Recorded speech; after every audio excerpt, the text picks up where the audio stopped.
Hearing now from voters and elected officials tonight about new restrictions at ballot drop boxes. A federal judge issued an emergency order this week to put an end to what some call intimidation tactics.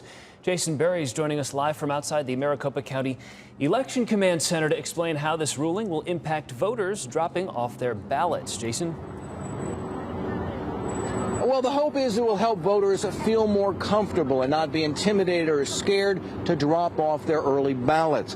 But there's no guarantee the judge's ruling will stop people entirely from camping out at these ballot drop box sites.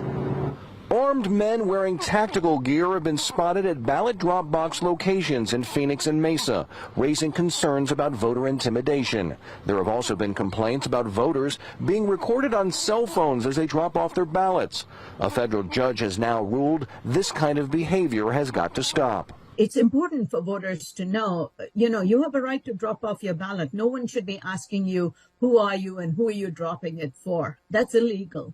And so all voters should feel pretty comfortable and feel safe to do what they need to do. A conservative group called Clean Elections USA has been encouraging people in Arizona and across the country to monitor ballot drop box sites and take pictures of voters because of unsubstantiated claims that people are dropping off dozens and dozens of ballots at a time. A number of lawsuits were filed to stop anyone associated with Clean Elections USA from camping out and intimidating voters. An emergency order was issued Tuesday banning drop box monitors from taking video or pictures of voters while they're within 75 feet of a ballot box.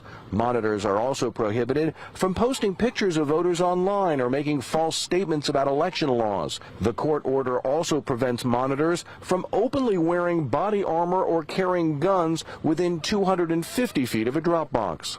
Recorder Stephen Richer as if he needs. Maricopa County election officials held a news conference Wednesday saying they're hopeful the federal court ruling will stop incidents of voter intimidation leading up to Election Day. Any reports that come in of any sort of intimidation or alleged intimidation, any sort of voting problems regarding actors who may be acting unlawfully, we immediately forward to law enforcement.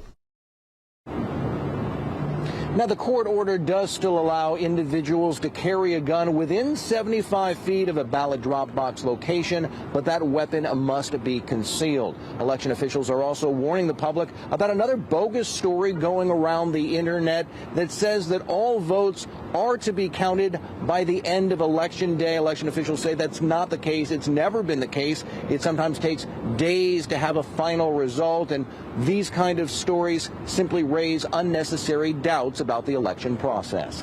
In downtown Phoenix, Jason Berry for Arizona's Family.